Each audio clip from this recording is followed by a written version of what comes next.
People claim the funds had disappeared entirely. That statement proved incorrect. Pay attention, all older adults. Cease scrolling immediately because what I am going to reveal could return actual cash into your account.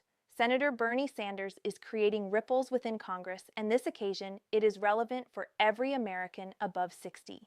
A significant new effort is in progress to provide new stimulus payments, and older adults are at the forefront of the list.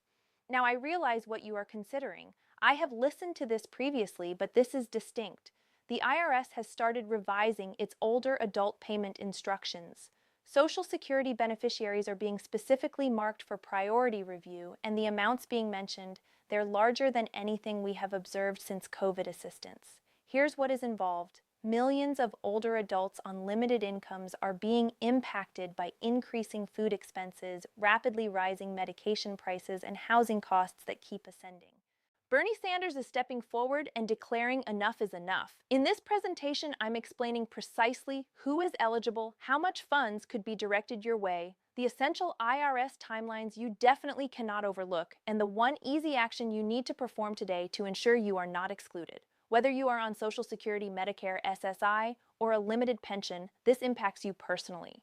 Do not allow the Capitol to keep you uninformed one more day.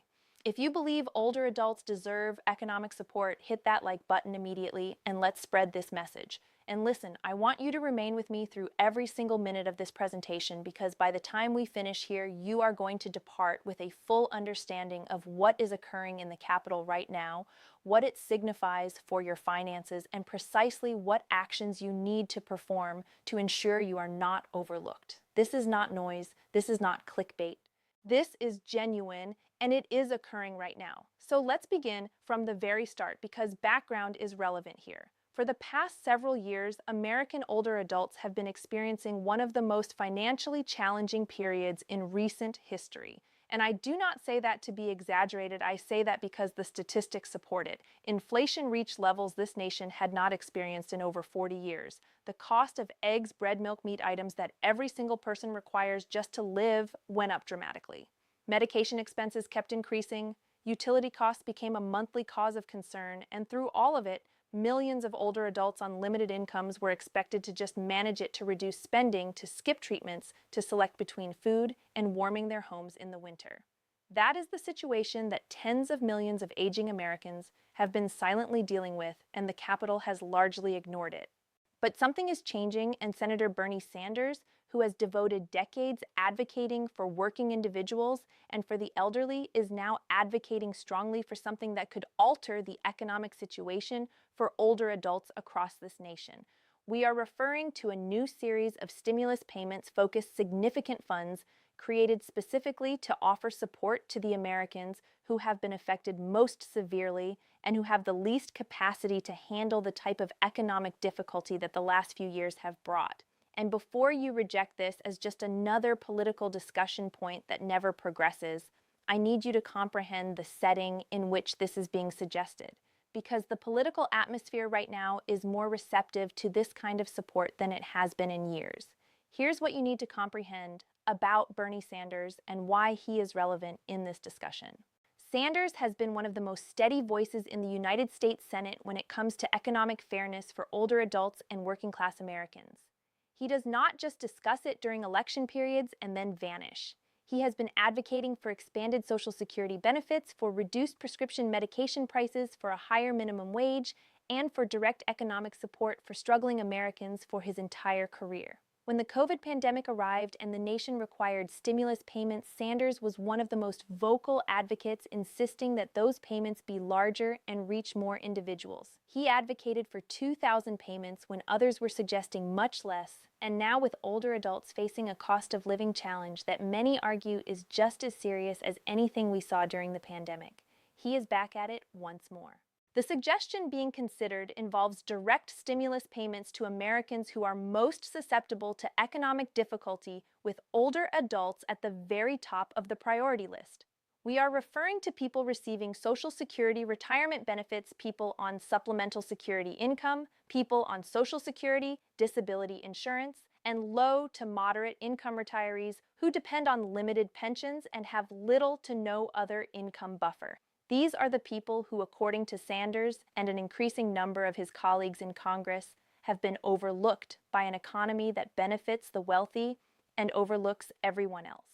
Now, I want to be truthful with you because you deserve truth and not just excitement. Nothing has been enacted into law yet. What we have right now is a serious formal legislative effort supported by real political momentum. Sanders has been outspoken about this in interviews in Senate sessions and in public declarations.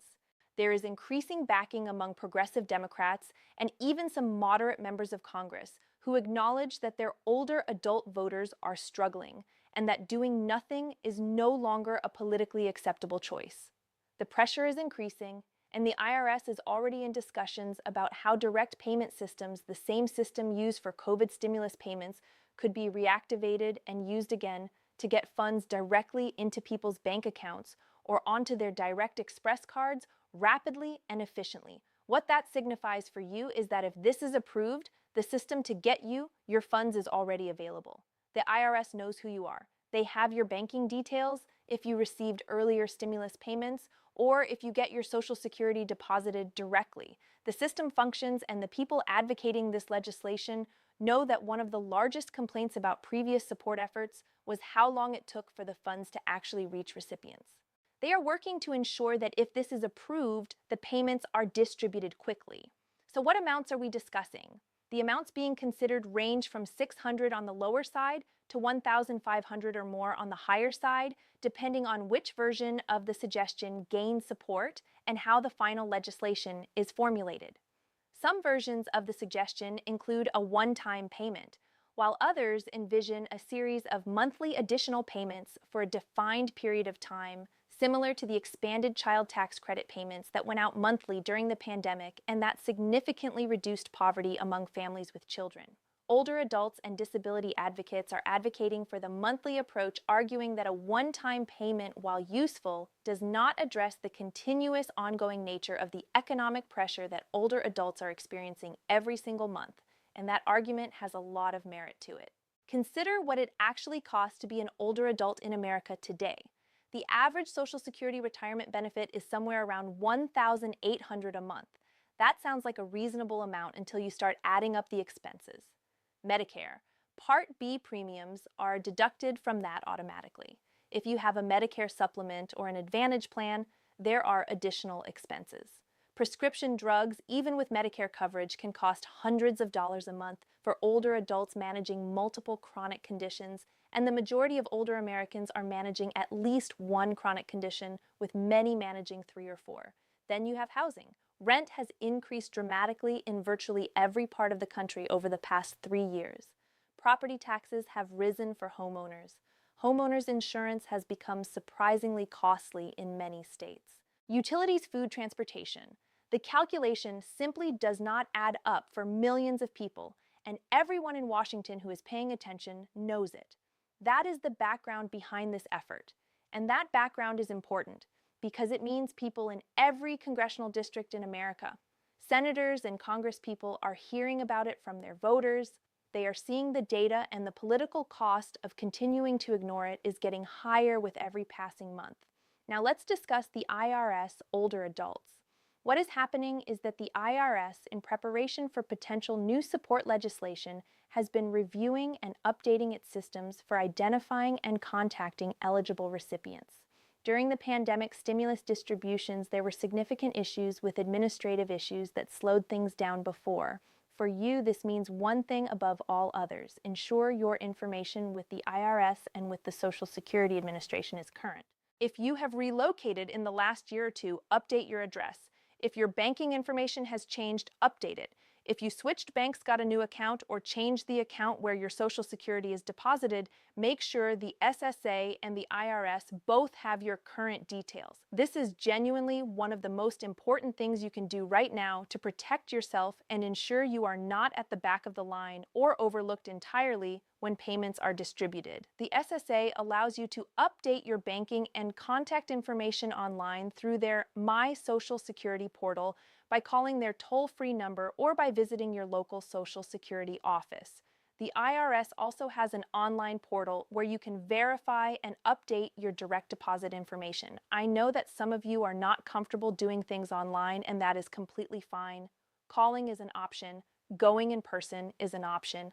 The point is to make sure it gets done and funds you are entitled to. Now, I also want to address something that I know is on a lot of your minds because I hear it in the comments and I hear it from people in my own family.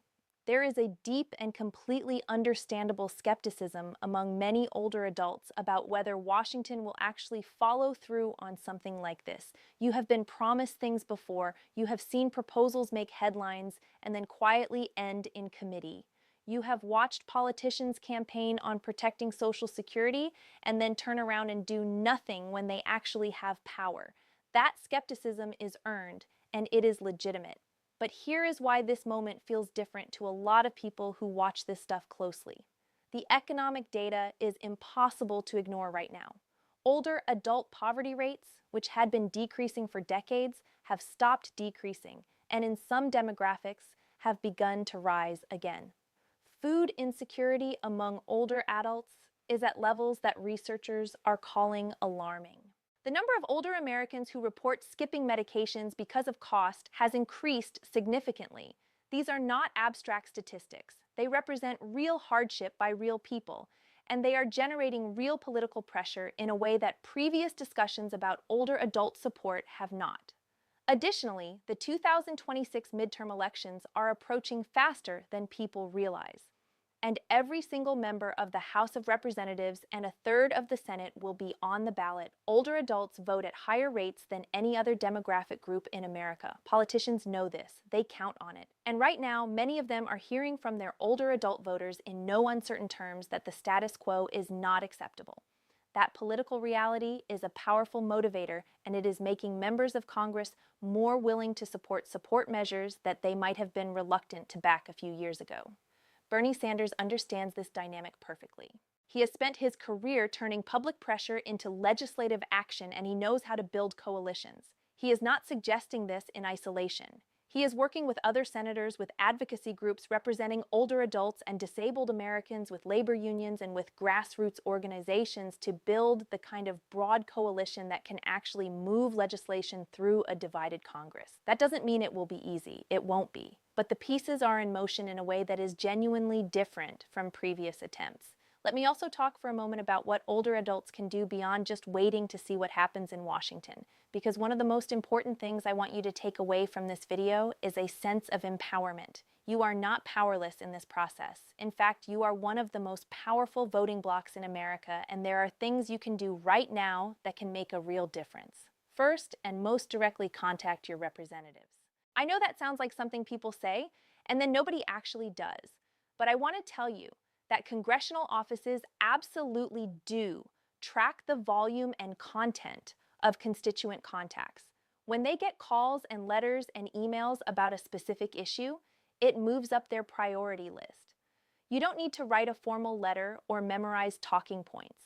A simple phone call to your senator's or representative's office, where you explain that you are an older adult constituent living on a limited income, that you are struggling with the cost of living, and that you support stimulus relief for older adults that call, gets logged, and it matters.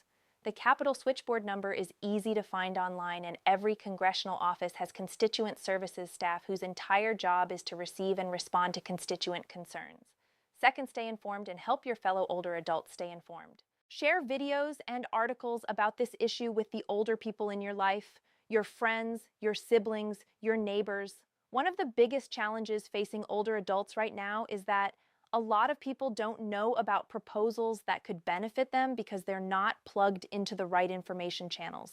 You can help change that. When you share information about this kind of potential support, you are not just helping one person, you are potentially helping dozens of people in your community know what to look out for and how to act.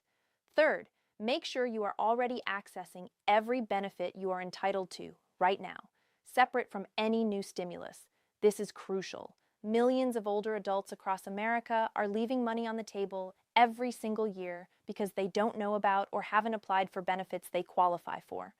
The Extra Help program through Medicare, which helps pay for prescription drug costs, is massively underutilized among eligible older adults. Medicare savings programs, which can help cover Part B premiums and other costs, are also frequently unclaimed. The Supplemental Nutrition Assistance Program, what most people still call food stamps, is available to millions of low-income older adults who never apply because they assume they don't qualify or feel some kind of stigma about using it. They do qualify.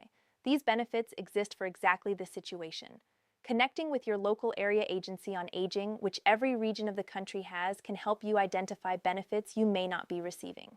Now, one of the questions I get asked most often when I cover topics like this is what happens if I already received previous stimulus payments? Does that affect my eligibility for new ones? And the straightforward answer is no. Previous stimulus payments do not count against your eligibility for new ones. They are not considered income for tax purposes, they do not affect your Social Security benefits, and receiving them before does not disqualify you from receiving them again. Every new relief program is evaluated on its own terms based on your current eligibility, and the criteria being discussed for this proposal are based on your current income and benefit status, not your payment history. Another question I hear a lot is about taxes. Will stimulus payments be taxable? Based on how previous stimulus checks were structured, the answer is almost certainly no. The COVID stimulus payments were structured as tax credits. They were advance payments of a credit that you were already entitled to, which means they did not add to your taxable income. If this new proposal follows the same framework, which the current draft suggested it will, you would not owe taxes on the payment, and it would not affect how much of your Social Security is taxable. That is an important point for older adults who are already carefully managing their taxable income to minimize the portion of their Social Security that gets taxed. I also want to spend a moment talking about something that comes up every single time. There is a discussion of potential payments for older adults, and that is scams. I cannot stress this enough. Whenever there is news about government payments, stimulus checks, Social Security adjustments, Medicare changes, scammers immediately start using that news as cover to try to steal money and personal information from older adults. The IRS will never call you and demand payment or ask for your banking information over the phone. The Social Security Administration will not call you and threaten to suspend your benefits if you don't pay a fee or provide your Social Security number. Any call, text, or email that asks you to pay a fee to receive your stimulus payment is a scam, full stop. Any message that asks you to verify your banking information by clicking a link is a scam. If you receive something like that, hang up, delete it, and report it to the FTC at reportfraud.ftc.gov. The legitimate way to receive stimulus payments if and when they are approved is the same way you receive your Social Security directly deposited into your bank account or loaded onto your Direct Express card, with no action required on your part beyond having accurate information on file with the SSA and IRS. That is it. No fee, no phone call. Needed no clicking on links. Anyone telling you otherwise is trying to steal from you. I want to come back to the big picture for a moment because I think it is easy to get lost in the details and lose sight of what this is really about. This is about whether America keeps its promise to its older adults. This country was built on the idea that if you work hard your whole life, if you pay into the system, if you contribute to your community and your country, then when you reach your later years, you will be able to live with dignity. That promise has always been imperfect, and there have always been gaps and failures. But the current situation where millions of older Americans are genuinely struggling to afford the basics of life after decades of work and contribution represents a serious breakdown of that promise. Bernie Sanders is making this fight personal because it is personal. He talks about his own family, about growing up without money, about watching older people in his community struggle. And whatever you think of his politics on other issues, on this one, on the basic dignity and economic security of American older adults, he has been consistent, and he has been loud, and he has been right. The fact that he is now putting his considerable platform and his considerable political energy behind a targeted relief effort for older adults is meaningful. It is not nothing. It is the beginning of a push that has a real chance of going somewhere. So here is where things stand as of right now. The proposal is alive and gaining momentum. The political environment is more favorable to older adult relief than it has been in years. The IRS infrastructure to deliver payments quickly is in place. The advocacy community is mobilized. The pressure from constituents is building, and the human need, the real documented, measurable need among senior Americans across this country has never been clearer or more urgent. What happens next depends on a combination of political will, public pressure, and the kind of sustained attention that forces Washington to act. It depends on older adults and their families and their advocates refusing to let this issue get pushed aside in favor of other priorities. It depends on people like you staying informed, staying engaged, and making your voice heard. I will be covering every development on this story as it unfolds, because this is not a story that ends with one video. This is an ongoing situation, and the details matter. Every time something significant happens, I will be here to break it down for you in plain language so you know exactly what it means for your life. If you are watching this and you are an older adult, or if you love an older adult, or if you know someone who is struggling to make ends meet on a limited income, I want you to do 3 things. Share this video with them, make sure your information is up to date with the Social Security Administration and the IRS. And contact your representatives and let them know that you are watching, that you are voting, and that you expect them to stand up for older adults in America. The fight is not over, not. In many ways, it is just beginning. But the fact that we are having this conversation, that there is real legislative momentum behind real relief, that the political calculation is shifting in favor of older adults, that matters. You matter. Your financial security matters. And there are people in Washington who are fighting for you right now. Stay with us because the best information is yet to come. And until next time, take care of yourself, take care of each other, and never stop fighting for what you deserve.